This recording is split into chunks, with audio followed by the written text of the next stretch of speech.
name is Rick. Here in the Dwarven Fortress of Swamp Cavern, we've killed a lot of things with crossbows. We've used them to soften up many goblin invasions.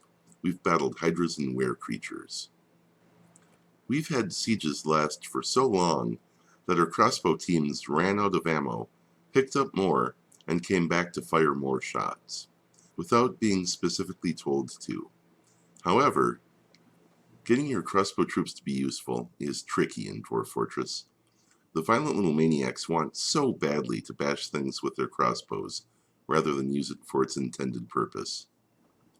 There are a lot of ways things can go wrong, and any one of them can stop your troops from being useful for the amount of effort put into them. The melee weapons in Dwarf Fortress are very powerful, so much so that some people skip crossbows entirely. I don't blame them. You can train up a crossbow team, equip them, deploy them wisely, and still have them charge in, biting dragons and bashing them with their crossbows, rather than firing them. Compared to an axe that can chop off limbs, they seem underpowered. It can be tricky to train up crossbow troops to higher skill levels, and they can run out of ammo fast. But crossbows are also a form of magic in the game, in that they are the only individual ranged attack that the dwarves have.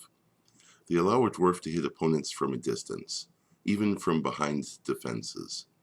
They are useful for bringing down opponents in the air, in trees, or hitting monsters that are stuck on the ceiling of your cavern. So first I'm going to talk about everything that can go wrong with crossbow teams. Then I'll talk about how to put together an effective one. Last I'll talk about everything I did in my fort to get the crossbow teams to be as useful as possible.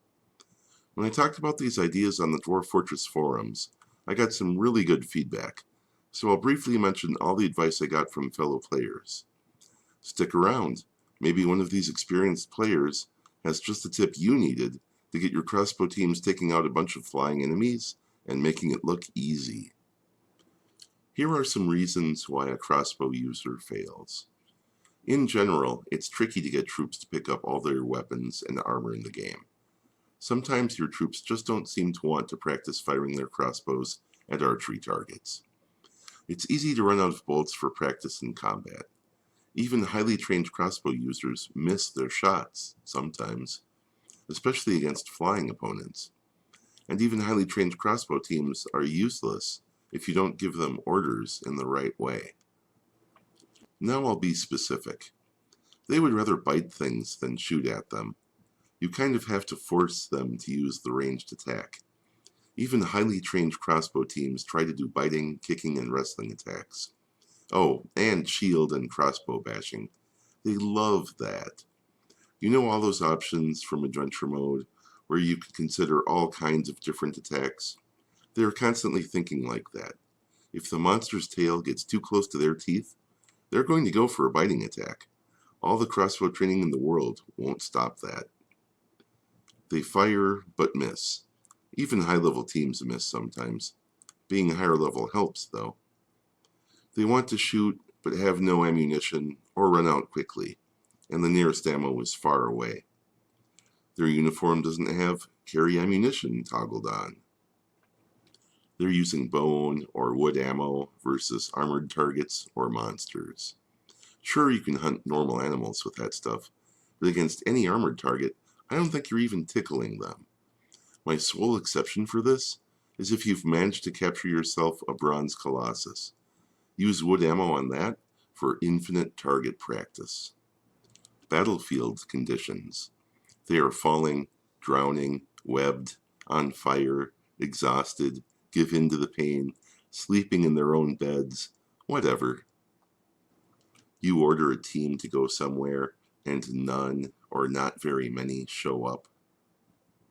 They don't like your leadership, and this is their mean-spirited way of getting back at you by causing frustration. I may have made this one up, but it sure feels like it. So here's what you can do to make crossbow teams more useful, roughly in order of how easy it is to do.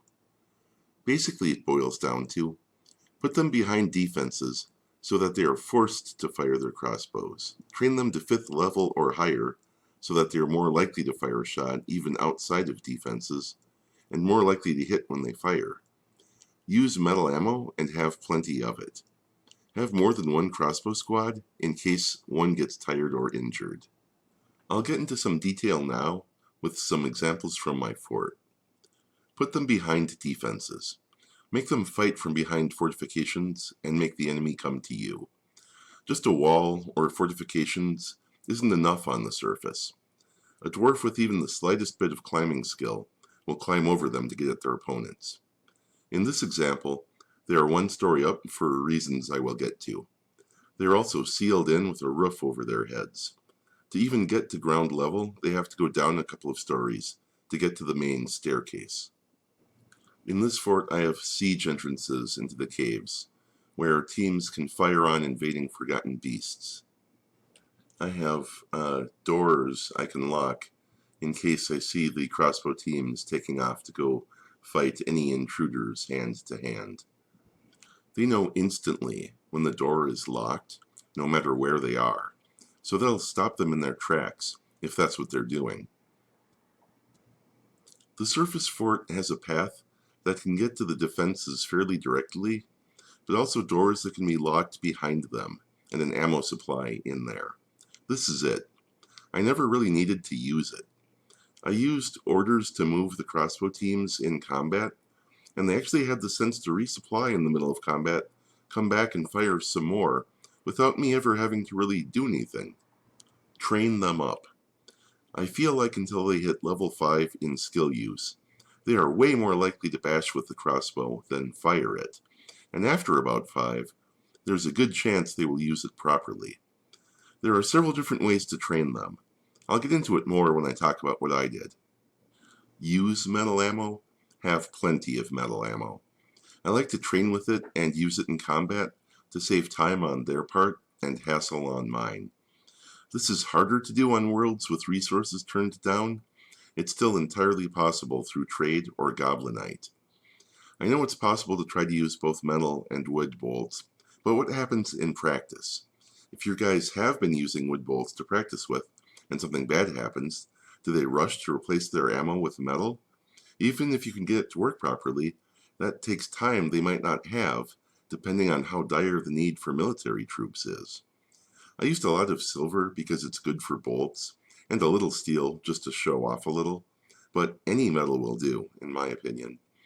Even on a world with very little metal resources, you can buy a bunch of metal junk from traders and melt it down for bolts, or buy the bolts from the traders directly. When you set up your crossbow squad, make sure you have enough quivers for everyone. Make sure any archery targets you mean for them to use is individually toggled on so their squad can use it. Make sure if they are training successfully to keep up their ammo supply. 2 teams can go through literally hundreds of bolts in a single month if they're practicing a lot. If you give them armor, make sure they get trained in using it. A dwarf with high dexterity and full plate mail can outrun a kobold thief. A low-level dwarf with no dex and no armor use can barely move in heavy armor. It doesn't take long for them to learn how to use it, even if they are low dex, and then they can get around as fast as the others. When you add a new lower-level dwarf to a squad, you might notice this effect when you send them to train, and the new guys who need the training the most are the slowest and the last to show up. If you're having trouble getting dwarves to pick up all their equipment, check out my video about armor tips. High-level crossbow teams can stand well back behind fortifications and still shoot, but they take it too far. It's better to keep the area they are in narrow, so they shoot as soon as possible. The same goes for enemy goblins. An archer of high enough skill can stand well back and fire through the defenses. This is one reason I like to train up crossbow teams in all combat skills. One of those skills is dodging. Even when they are behind defenses, sometimes enemies kind of teleport through the walls. This is why I like to have my teams to have armor and other fighting skills rather than just firing crossbows. I prefer to keep my troops away from open water as much as possible because they can dodge into it. Never fight fire-breathing creatures on dirt. The dirt can burn, and I don't think the dwarves can dodge that. I will send crossbow troops into battle outdoors or in caves, but I always have other troops in front of them. The more capable melee teams will arrive first, and the crossbow teams will support them by firing at least a couple of shots before charging in like the little battle-crazed maniacs that they are. I know I've ragged on the crossbow teams like they are useless, but they are really not. In a well-set-up fort, I've seen crossbow users stationed during a siege use up all their ammo, go resupply, and come back in time to fire more shots and wound more goblins.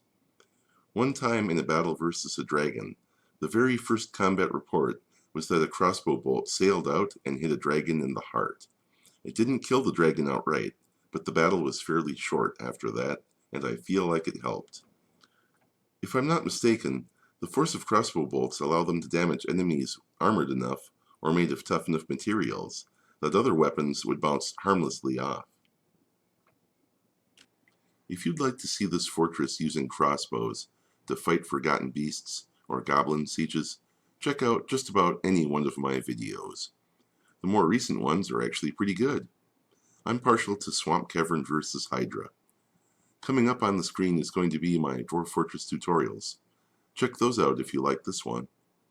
I do Dwarf Fortress stuff with a focus on the exciting moments of a fort's life, but I also do pure storytelling, like the tale of the wandering giant cave spider, or the sad, often violent history of all the kings of this fort's civilization. YouTube has an opinion on which one of my videos you would like, so that's up there too. If you found this video helpful, please like, comment, or subscribe. If you do subscribe, you have to hit the bell icon to be notified when new videos come out.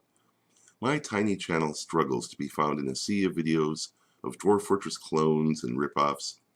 The fact that my channel has been kind of taking off lately probably has something to do with the huge number of likes it's been getting.